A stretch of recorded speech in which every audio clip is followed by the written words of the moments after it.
Hi everyone, I am Minu, Assistant Professor, Department of English, Kusujayanti, TMTV University, Bengaluru. So today we will be discussing about cultural studies, specifically based on Ian Ang's essay on cultural studies. So as we all know, cultural studies is a field that is both influential and deeply contested.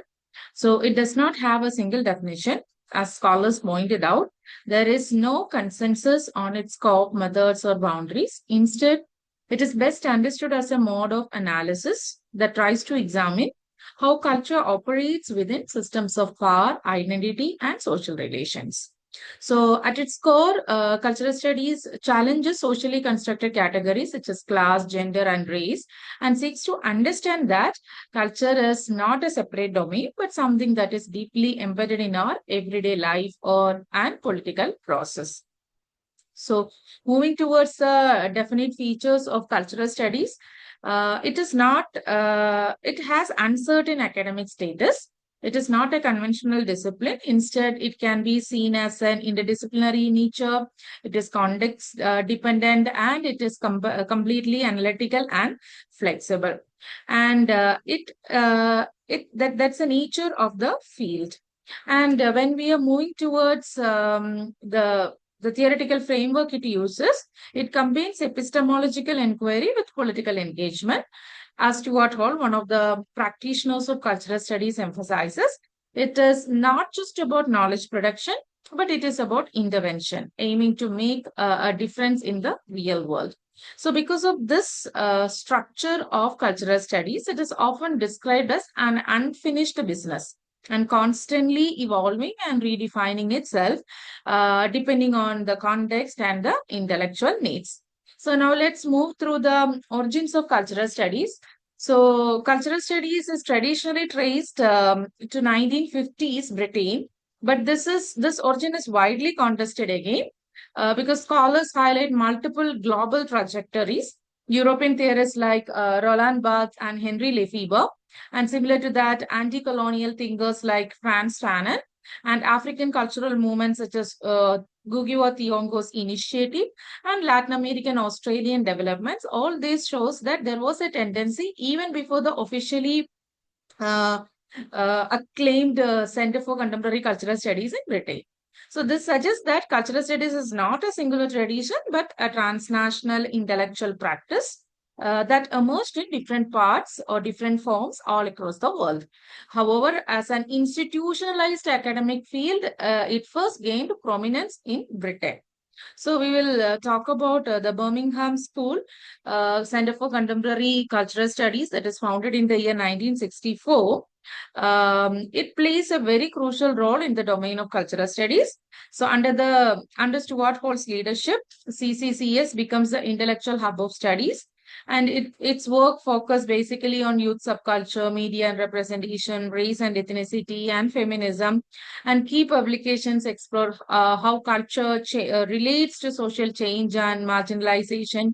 And the CCCS emphasize culture must be studied in relation to power, ideology, and lived experience, making it both academically rigorous and politically engaged. And don't forget about the one who initiated the center, Richard Hogarth, is the one who initiated, and even Raymond Williams also contributed a lot to the development. And but it becomes so popular or more popular during the time of Stuart Hall. And moving towards the theoretical background or the theoretical foundations of cultural studies, multiple theoretical frameworks came to engage with cultural studies or the development of cultural studies. Let's start with the Marxism. Basically, culture in relation to capitalism and class is discussed there.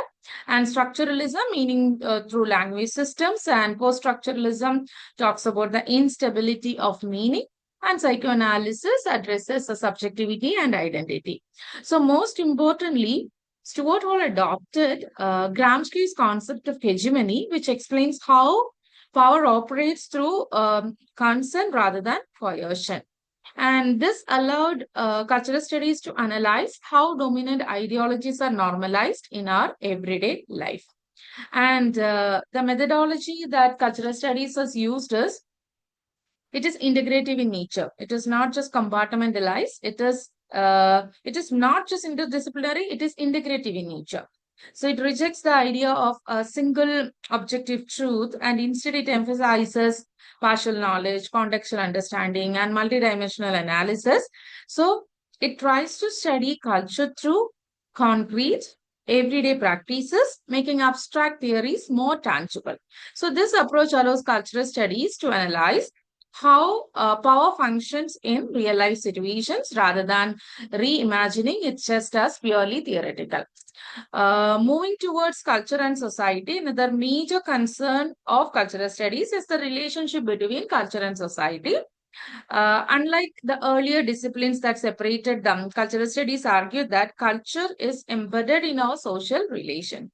And Raymond Williams defines culture as a whole way of life, including our institutions, practices, values, everyday behaviors.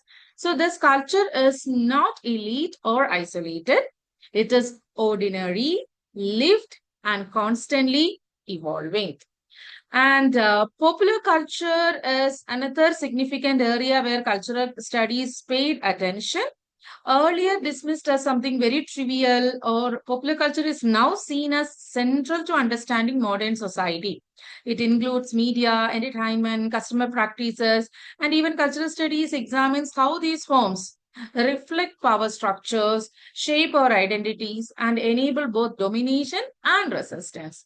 So, importantly, individuals are not just passive consumers, they actively interpret and negotiate meaning within cultural constraints. And cultural studies include multiple theoretical strands. Commodity theories there, discipline theories, hegemony theories, postmodern theories, recognition theories, globalization theories. So multiple theoretical frameworks is used. So when it comes to commodity theory, culture is seen as or culture is commodified under capitalism. And discipline theory means culture is shaped by state institution. And hegemony theory talks about power through consent and ideology. And postmodern theory talks about fragmentation and rejection of grand narratives. And recognition theory, we have talks about identity, race, gender. All these are sides of struggle. And globalization theory addresses transnational cultural flows and deterritorialization. So together, these stands shows that culture is complex, contested, and a dynamic field. So let's talk about postmodernism and globalization. So postmodernism obviously marks a shift from viewing culture as unified to seeing it as a fragmented, plural, and contested. So culture becomes a site of struggle where meanings are continuously negotiated. And globalization further complicates this by creating hybrid identities, network cultures, transnational exchanges. So this culture is no longer tied to a single place or identity. And the interdisciplinary nature of cultural studies that is always in debate. So it remains as interdisciplinary rather than a fixed discipline. So it overlaps with the sociology, anthropology, literary studies, media studies. So its uniqueness lies not in its object of study, but in its approach, how it is taking up the subject. So it tries to analyze culture as a site of political struggle. However, its expansion has led to fragmentation, raising questions about the coherence of cultural studies as a field. So, what are the challenges we are facing in the contemporary world? So, today, cultural studies faces definitely a paradox. Its strength lies in its openness, its diversity, and flexibility. But this also leads to lack of clear boundaries and theoretical fragmentation. So, what scholars are arguing that challenge is to balance between this openness with a lack of boundaries or theoretical fragmentation. So, complexity and coherence is required without losing its critical edge.